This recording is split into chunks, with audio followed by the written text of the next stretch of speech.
Buenas tardes a los que os vais incorporando. ¿Qué tal? Soy Xenia, formo parte del equipo de comunicación de ELMA, Seguro de Salud Digital. Esta tarde vamos a realizar el webinar sobre alimentación complementaria, esta segunda parte que ya vimos algunas pinceladas la semana pasada. Y vamos a tener a la doctora Diana Juárez, ella es pediatra de ELMA, bueno, que será la persona encargada, ¿no?, de impartir este webinar y adentrarnos en el mundo de la alimentación complementaria para los más pequeños. Especialmente hablaremos de alimentación complementaria del niño sano, de 1 a 3 años, y la doctora pues hará una breve introducción sobre este tema, resolviendo un poco, ¿no?, pues las dudas más frecuentes y explicándonos pues las diferencias, el tema de la suplementación alimentaria. Y finalmente la parte más importante del webinar serán vuestras preguntas, que estamos aquí para resolver cualquier duda que podáis tener.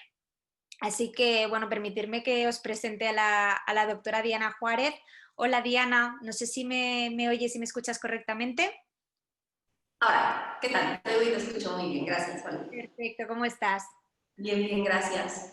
Pues nada, os cedo la palabra a la doctora Juárez para que nos explique, ¿no?, y nos abra el mundo de la alimentación complementaria. Adelante, Diana. Gracias. Pues buenas tardes a todos, gracias por estar aquí. Espero que hayan disfrutado de los webinars anteriores. Y yo hoy les voy a hablar también de alimentación complementaria, pero en una etapa un poquito más tardía, ¿ok? Van a ver que ya mi compañero Íñigo les estuvo hablando de cómo introducir los alimentos poco a poco, un poco de baby led weaning, pero de pronto llegamos al año y a lo mejor antes del año es muy fácil. Las que dan lactancia materna, pues vas tirando de leche materna tanto como puedes y que el niño vaya comiendo. Pero a partir del año decimos, ¿qué hacemos? ¿Es verdad que la leche materna es suficiente? No, si no le estoy dando lactancia, paso a leche de vaca directamente o le doy alguna de estas leches de crecimiento, es una cuestión de mercadotecnia, ¿no? Entonces vamos a tratar de hablar un poquito de todos estos conceptos. Entonces, eso, vamos a hablar de los 12 meses a los 3 años. Esto no quiere decir que a partir de los 3 años las recomendaciones que voy a dar hoy ya no sirvan para nada. Sin embargo, a partir de los 12 meses a los 3 años es una etapa de crecimiento súper importante para los niños y por lo tanto también su alimentación pues merece como un tratamiento y un apartado aparte. También vamos a hablar del tema de la suplementación para una alimentación óptima. No sé si alguno de ustedes es de la época en que a los niños nos daban emulsión de Scotch, que era un jarabe que sabía horroroso, pero que las abuelas decían, esto tiene aceite de bacalao y es buenísimo, con esto vas a ser inteligente. Y bueno, a lo mejor los adultos de hoy no sabemos si somos más inteligentes o no gracias a eso, pero a día de hoy ya no hablamos tanto de vitaminas, suplementos, y las vitaminas ya no vienen en bote, eso ya no se usa, pero sí que se habla mucho de los superalimentos y de las leches suplementadas. Entonces vamos a ver cuánta ciencia hay detrás de eso y qué tanto se puede recomendar o no. Y si tienen cualquier duda sobre la sesión, pues al final me pueden hacer todas sus preguntas. ¿En qué consiste la alimentación del niño sano? A ver, la alimentación del niño sano sobre todo tiene que ser completa y variada. Un niño que no tenga ninguna alergia ni ningún problema alimentario, pues en principio debe de poder comer de todo y de todos los grupos de alimento ya para el año de edad. Entre los 12 meses y los 3 años de edad, lo que pasa en el cuerpo y en el cerebro es que es una época de crecimiento impresionante y a nivel cerebral es la época de mayor mielinización del sistema nervioso. Esto quiere decir que el cerebro y todos los nervios se van cubriendo de una capita de grasa que se llama mielina, que se encarga de que después las señales vayan viajando rápido o lento a través del cerebro. Entonces, es verdad que es muy importante la alimentación en esta época de la vida. Por eso les quería poner esta imagen en la que los papás somos los encargados de darle al niño absolutamente todos los nutrientes y dotarlo de herramientas para que lo use para cuando sea grande y que él después pueda hacer con ello lo que quiera. Entonces, hay muchas corrientes y muchas maneras y hay muchas recetas que se pueden seguir o no al pie de la letra, pero la verdad es que una mamá del siglo XXI se puede volver loca tratando de dar una alimentación sana. Porque por un lado te dicen que son 40 gramos de carne, pero 30 de carne roja, pero tienes que tener 2 raciones de pescado a la semana y aparte la leche fortificada, pero si le das la leche fortificada entonces no hace falta que coma queso, pero si come queso no hace falta la leche fortificada. Pero aparte de todo esto, los niños siempre están comiendo, en las fotos siempre están comiendo verduras felices y en la casa esto no sucede. La casa no es así y aparte en la casa los niños no cocinan con gorro de cocinero. Entonces, hay algunas herramientas nuevas que están en internet y están muy a la mano de todos nosotros, como por ejemplo el NutriPlato, que es una herramienta que está en español, que está adecuada a la dieta mediterránea, que es muy cercana y de la cual puede echar mano cualquier papá o mamá que lo necesite, la pueden buscar en internet. Y esto lo que nos dice es más o menos una guía muy fácil de seguir, en la cual la mitad de este NutriPlato es la comida principal del día, digamos que la comida del mediodía. Y aquí dice, la mitad de esta comida tiene que ser vegetales, cualquier vegetal que quieras. Después, la otra mitad del plato se divide en dos, un tercio de medicamentos, no, de alimentos de alto valor proteico, como sea huevo, carne, pescado, legumbres, y la parte inferior del plato que no sale aquí, pues son los granos, y son granos de preferencia integrales. Y entonces con esto tú puedes hacer todas las combinaciones que quieras. Puede ser que pongas un día de un lado para que se vea bonito todos los vegetales, y arriba un pedacito de carne y en la parte de abajo pues una patata cocida, pero también puede ser que un día te pongas creativo y pongas estas tres cosas y las mezcles, o que tu hijo sea el que la mezcle. Una cosa muy interesante también del NutriPlato que hay que tener en cuenta es que además de la cantidad de las raciones, que no es tanto de 30 gramos, 250 mililitros de leche al día, es que alrededor del NutriPlato dice, número 1, agregar aceite de oliva. Y esto es muy importante porque hay muchos estudios científicos en los cuales se ha demostrado que el aceite y el aceite de oliva en especial ayuda a que todas las vitaminas y minerales de los vegetales se absorban realmente por el cuerpo. Entonces, si comemos frutas y verduras nada más hervidas o nada más crudas, es probable que no asimilemos la mayor cantidad de nutrientes que tienen estos. Entonces, agregar un chorrito de aceite de oliva va muy bien. Por otro lado, pues la cuestión de hacer ejercicio también es muy importante y ya se incluye en el NutriPlato, porque tampoco podemos esperar que un niño que es muy activo, que tiene muchísimas extraescolares, tenga el mismo apetito y las mismas ganas de comer y las mismas necesidades nutricionales que el niño que se la pasa en casa por cualquier motivo, a lo mejor tomando clases online o viendo la televisión todo el día.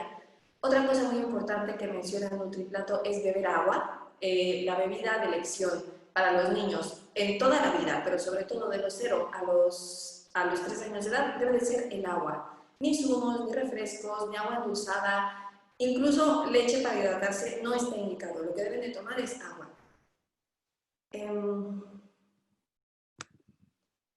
¿Qué pasa con todo esto? De pronto parece que estamos poniendo la alimentación muy fácil, pero ¿qué pasa con todo esto de lo que se habla ahora de la alimentación funcional? Las leches fortificadas, lo que yo les decía, pues vamos a ponerle un poco de aceite de olivo, pero bueno, ¿cuánto? 3 cucharadas al día. ¿Es verdad todo esto que nos dicen de la alimentación funcional? ¿Es verdad que un niño puede ser más inteligente porque tome una u otra leche? Pues hay estudios científicos que demuestran que sí hay una diferencia entre los alimentos de alto valor nutricional y, por ejemplo, las leches fortificadas con respecto a los que toman leches que no son. Esto puede ser debido a muchísimos factores, pero uno de ellos sí que se ha demostrado que es la fácil asimilación de los nutrientes por las leches estas modificadas, por ejemplo. Si bien es verdad que un niño a partir del año de edad no necesariamente, y no van ustedes a atentar contra su vida, si le dan leche de vaca directamente, bueno, pasteurizada desde luego, pero le dan una leche sin fortificar, es verdad que hay estudios muy interesantes en los que se ve que las leches fortificadas y las leches modificadas para el crecimiento de los niños aportan proteínas de mejor calidad, que las grasas de las cuales se están formando el cerebro de los niños son más fácilmente asimilables y que además aportan menos calorías por gramo de proteína y que no tienen azúcares añadidos. Y hablando de azúcares añadidos, también vale la pena hacer un énfasis en los cereales para los niños. Tanto antes del año como después del año de edad, los cereales han pasado de ser el amigo de todos los niños a la hora de desayunar al enemigo público número 1 por su gran cantidad de azúcares. Y en esto también me gustaría hacer un matiz, porque si es verdad que no todos los niños necesitarían a fuerzas comerse una ración de cereal al día, es verdad que a veces estos cereales fortificados con hierro, con vitamina C, con vitamina D, con ácido fólico incluso, pueden dar este extra que necesita el niño por una dieta que por cualquier motivo no sea muy balanceada. ¿Es posible hacer una dieta balanceada tomando en cuenta, bueno, tomando solamente alimentos naturales y de proximidad? Sí. Sin embargo, en ciertas épocas del año, si de verdad estamos tomando una dieta 100% natural, de alimentos biológicos, ecológicos, etcétera, y que solo sean de proximidad, pues habrá épocas en el año que se pueden quedar un poco cortos en cuanto a algunos nutrientes. Y en esto también me gustaría hacer una mención especial en cuanto a los probióticos y los prebióticos. Ustedes van a ver que en el mercado hay muchísimos productos, pero sobre todo las leches, que a veces dicen que están adicionadas con probióticos o con prebióticos, o que los pediatras, cuando los niños están enfermos, eso hablaremos más la próxima semana, pero indicamos alguna dosis de probióticos o de probióticos y decimos, pues la vitamina D, que sigan hasta después del año, y muy importante la vitamina C. ¿Por qué hacemos esto? Primero que nada, lo mismo de siempre, decirles, con una dieta óptima y adecuada, teniendo un chef 24 horas checando la composición de los alimentos, sería posible hacerlo, pero al día de hoy, con las prisas que vamos y que los niños tampoco tienen tiempo de sentarse 1 hora y media a comer al día y tampoco es recomendable para la dinámica familiar, pues una suplementación de estas vitaminas, ya sea en cereales, ya sea en leche, ya sea en papillas, se ha demostrado que va bastante bien para el desarrollo de los niños. Y finalmente también las leches de crecimiento que tienen zinc, ácido araquidónico, el DHA, el EPA, el EA, todas estas cosas que ustedes ven en las fórmulas anunciadas, si bien es verdad que se han desarrollado por empresas y que tienen algún fin de proporcionar un beneficio y que las hace más caras, realmente se ha demostrado que este efecto sí existe. No suple a una alimentación equilibrada, no suple llevar a niños a la escuela, no suple en mantenerlos siempre estimulados, pero sí que se ha demostrado que tiene un efecto benéfico a largo plazo. Entonces es esto, si nosotros queremos criar y educar superhéroes y llevarlos a la etapa adulta de la mejor manera, pues vale la pena echar mano de este tipo de productos, siempre y cuando se pueda y no afecte gravemente a la economía familiar. El tema de las intolerancias y alergias, finalmente, a veces es muy difícil a esta edad. Hay muchos niños que son alérgicos. Es bien sabido por todos que los pediatras decimos que antes de los 3 años no se hace el diagnóstico de ninguna alergia alimentaria y entonces vamos quitando y poniendo alimentos, pareciera que más o menos a criterio del pediatra. Primero que nada, yo quisiera hacer la diferencia entre lo que es una intolerancia y lo que es una alergia. Una intolerancia es un momento puntual en el que un organismo, ya sea de un niño o de un adulto, no puede procesar de manera adecuada algún alimento. Y la intolerancia más común y de la que todos hemos oído hablar, pues es la intolerancia a la lactosa. Hay niños que han sido alimentados con leche materna y de pronto cuando se les introduce alguna leche de vaca o alguna leche derivada de una leche de vaca, tienen algo de intolerancia a la lactosa. Y ¿cómo puede ser si ya tomaba lactosa en la leche materna? Bueno, pues es porque el intestino no está completamente listo para asimilar todas las proteínas y tiene este momento como de adaptación y de necesitar acostumbrarse a esto. ¿Cuál es el tratamiento de una intolerancia? Retirar el alimento por un tiempo corto y después irlo reintroduciendo otra vez paulatinamente hasta que el alimento se pueda tolerar adecuadamente. Caso aparte completamente es el tema de las alergias. Las alergias es una alteración de todo el cuerpo en el cual el sistema inmune genera una reacción de ataque al contacto o a la presencia de algún alimento. ¿Cuáles son los alimentos más alergenos? Pues los cacahuates, los frutos secos, el huevo, los frutos rojos también, y hay niños que tienen alergia a la proteína de la leche. El tratamiento de las alergias ya es un tratamiento muy específico e incluye primero retirar por completo la exposición al alergeno, aunque sean cantidades muy chiquititas. Si tienen un hijo, por ejemplo, que es alérgico a la proteína de la leche, hay que leer todas las etiquetas de todo lo que compren y asegurarnos que no tiene leche. Lo mismo pasa con el huevo, lo mismo pasa con los frutos secos. Y después, cuando el niño tiene un sistema inmune que es un poco más maduro, se empiezan a ir introduciendo poco a poco y siempre bajo vigilancia de un pediatra.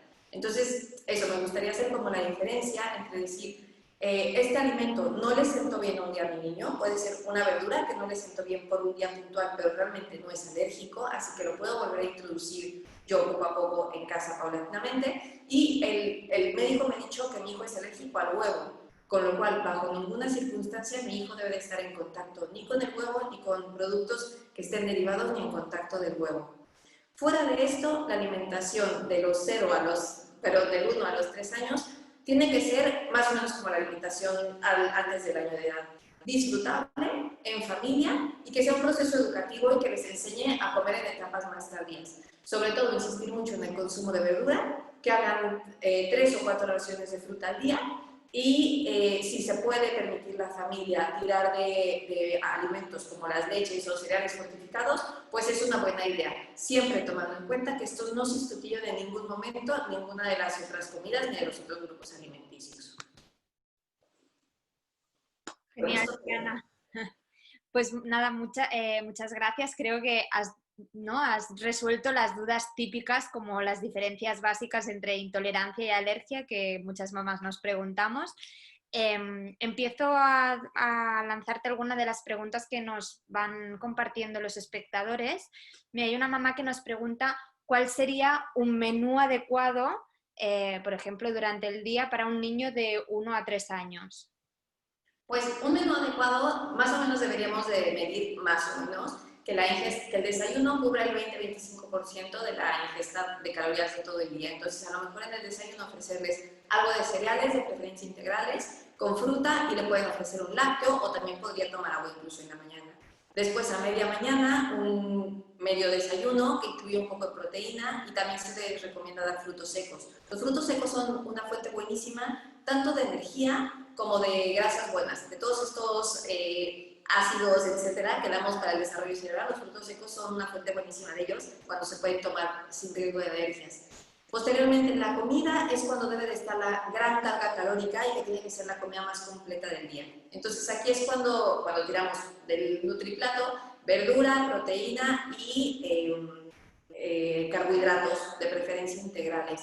Para la merienda se recomienda, por ejemplo, algún lácteo, alguna pieza de fruta, o también se pueden dar frutos secos. Los frutos secos pueden tirar de ellos de 5 a 7 días a la semana. No se tienen que detener con ellos si los hijos no son alérgicos.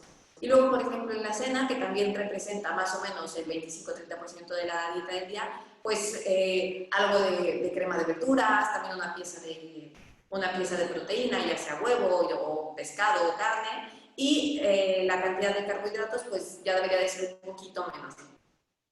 Genial. Luego hay otra mamá que nos comenta que, bueno, tú bien lo has dicho, ¿no? Que hay muchas veces que todo el tema de alimentación y recomendaciones siempre va como fluyendo, ¿no? Y hay diferentes líneas o puntos de vista. Entonces nos pregunta sobre el consumo de huevo. Sí que en un principio era como que el huevo solo se podía tomar 1 o 2 veces a la semana, ahora se podría incluso incorporar cada día. ¿Cuál sería la recomendación? Sí, a ver, realmente, y también que sepan de estas recomendaciones que yo doy hoy, es lo más actualizado al día de hoy, pero a lo mejor en 3 años de pronto cambiamos y decidimos que no, que hay que comer más proteínas que vegetales. Pero bueno, el método científico se va nutriendo de estas recomendaciones y de la experiencia que se va acumulando. Es verdad que antes decíamos que no se debía de comer tanto huevo, sobre todo por la calidad de grasas y la cantidad de colesterol que podía tener. Sin embargo, a día de hoy, cuando nos dimos cuenta que el colesterol no es el enemigo nuclear, sino son los azúcares, entonces el consumo de huevo se ha permitido un poquito más. ¿Se podría comer huevo diario? Sí. Sin embargo, si tú piensas que si tu hijo está comiendo una pieza de huevo al día, probablemente esté echando de menos otro tipo de proteínas. Entonces, lo que tenemos que hacer es balancearlo. No hay una receta exacta de decir son 3 huevos a la semana, o son 4, son 5, son 7. Lo que hay que hacer es, si en una semana a lo mejor comió 4 días a la semana huevo, pues a la siguiente semana que no coma todos los días huevo, toca pescado y carne o un poquito de pollo, legumbres. No hay una cantidad exacta y en eso nos estamos haciendo mucho más abiertos, porque ya sabemos que estas recomendaciones tan restrictivas, la gente difícilmente las sigue y difícilmente sabemos la respuesta a estas conductas. Genial. Y luego ha aparecido un tema que un poco, bueno, el doctor Íñigo de Noriega, compañero, estuvo comentando un poco, ¿no? Acerca de cómo gestionar este aprendizaje a la hora de comer. Y hay una mamá que nos pregunta que a su hijo no le gusta la fruta y entonces ¿qué puede hacer a la hora de la merienda, por ejemplo? A ver, si a tu hijo no le gusta la fruta, una cosa que últimamente repetimos es volverles a ofrecer y volverles a ofrecer y volverles a ofrecer en un tono que no sea ni punitivo, que no lo estás castigando, ni pesado y que lo trates de hacer divertido. Eventualmente se la comerá. Pero escoge bien también el momento. Si la fruta no es su comida favorita, pues probablemente la merienda no sea el mejor momento. porque está cansado de salir de la escuela, porque depende con qué plan vayas tú a recogerlo de la escuela, si de ahí tienen que ir extraescolares o no, directo a casa, si tienes prisa, no. Yo probablemente lo que haría es seguirle ofreciendo fruta, que vea cómo tú comes fruta, que vea cómo en una fiesta preparan en su fiesta de cumpleaños un plato también con fruta, o sea, aparte de lo que hagas, también fruta, que vea que sus padres comen fruta y ofrecerle en el momento del día que esté más receptivo a cualquier cambio. Eso cada niño es diferente, pero bueno, a lo mejor por la mañana o en el desayuno que ahora se tienen que llevar a la escuela y que ahora no pueden compartir ni dejarlo, pues sea un buen momento para que no le quede de otra que comerse la fruta y si está viendo a sus amigos que alrededor se comen la fruta, igual se la va a comer. No te desesperes, sigue ofreciendo y ya comerá. Genial. Sí que es verdad que somos como el mejor ejemplo, ¿no? Hay que predicar con el ejemplo y introducir nosotros también estos buenos hábitos. Mira, tenemos una mamá que nos comenta que después de tomar leche hidrolizada siendo un bebé, si hay algún problema a la hora de introducir la leche luego, que está un poco preocupada. No te entendí, perdón, la leche hidrolizada.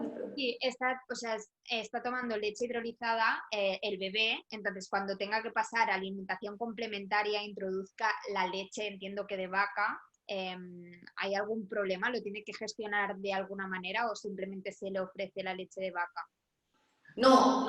Sobre todo es muy importante saber cuál es la razón por la que está tomando una leche hidrolizada. Si es por un tema de alergia a la proteína de la leche de vaca, bajo ningún motivo introduzcas directamente la leche de vaca. Si es un problema de que tiene herencia atópica o tiene dermatitis atópica, bueno, pues aquí sí se tiene que jugar un poquito con tu pediatra para ver cuál fue la razón para darle una leche hidrolizada y puedes mantener un poco la leche hidrolizada hasta después del año, o sea, no es su cumpleaños y mañana leche de vaca, pero sí te puedes tirar de estas otras fórmulas de crecimiento que también hay fórmulas de crecimiento hipoalergénicas y también hay fórmulas de crecimiento que son para necesidades especiales y yo creo que esa sería una mejor opción, pero esto lo tienes que ver directamente con tu pediatra para saber cuál fue el motivo de dar una leche hidrolizada.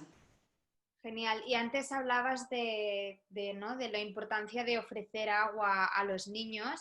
¿Cuánta agua debería tomar un niño de estas edades, de 12 meses a 3 años? Más o menos. Toda la que quieran, porque depende de las necesidades del niño. Es verdad que un niño no va a comer, no va a tomar, perdón, beber la misma agua en invierno que en verano.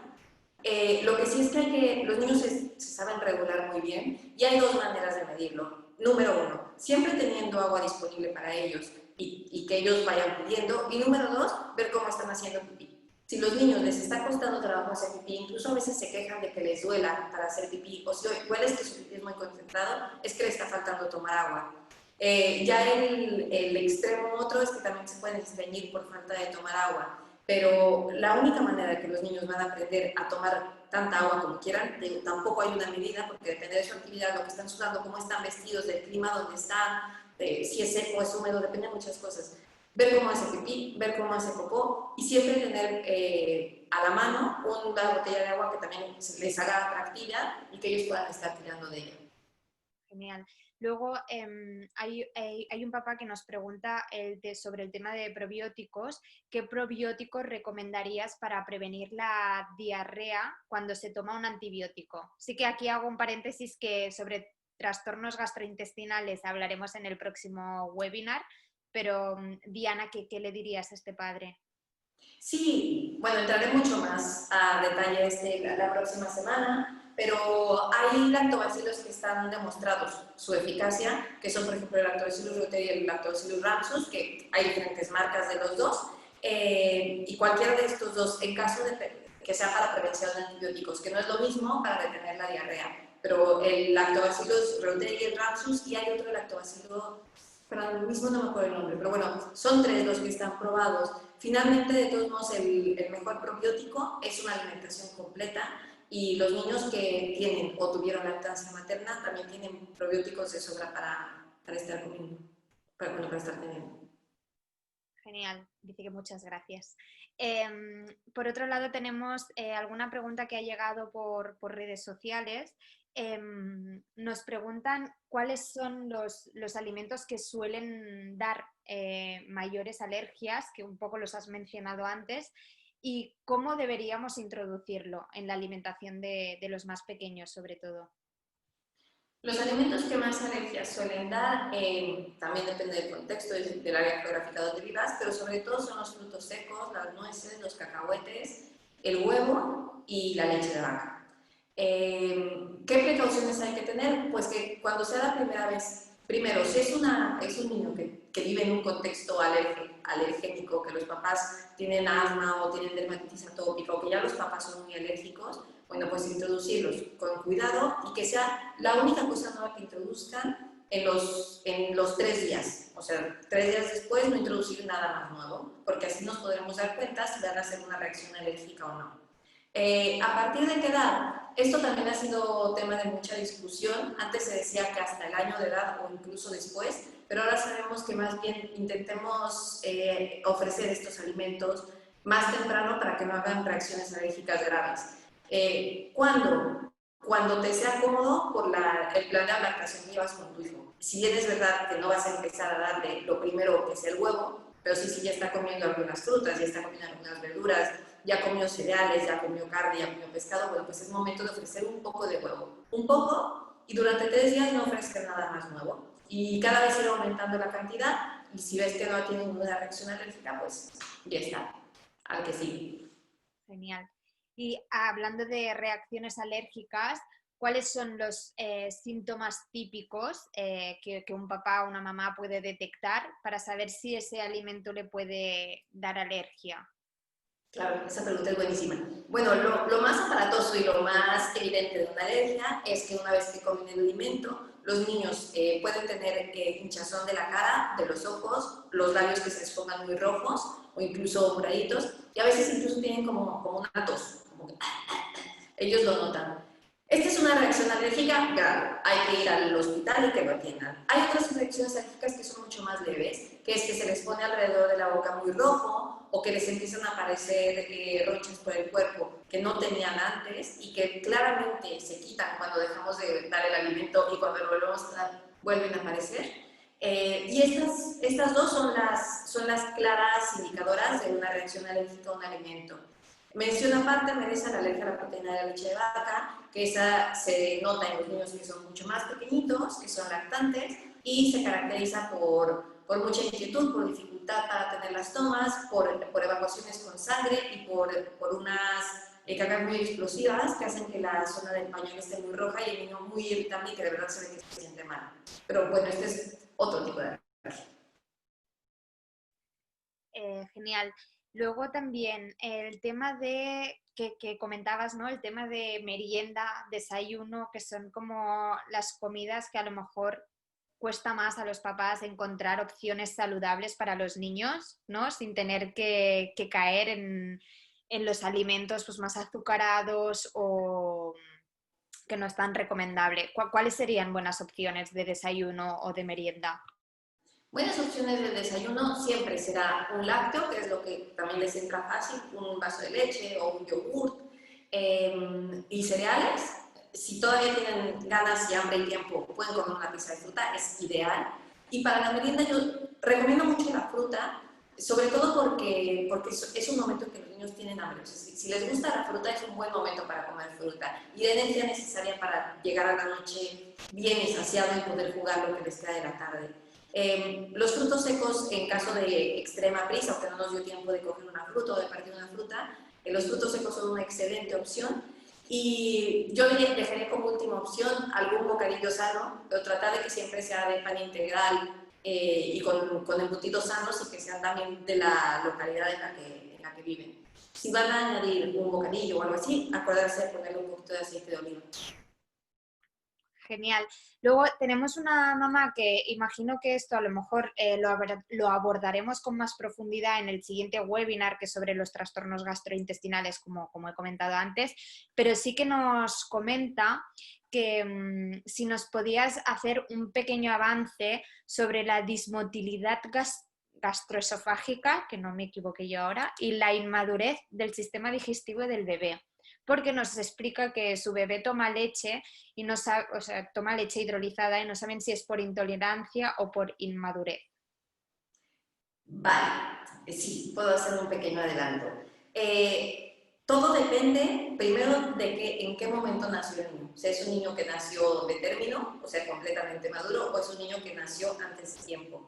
Todos los niños, antes del año tienen algo de reflujo. Y esto se debe a la inmadurez en general del sistema y también a la posición que tienen, ya que el esfínter esofágico no está bien cerrado y el estómago no está bien curvado hacia arriba, como lo vemos así en las figuras.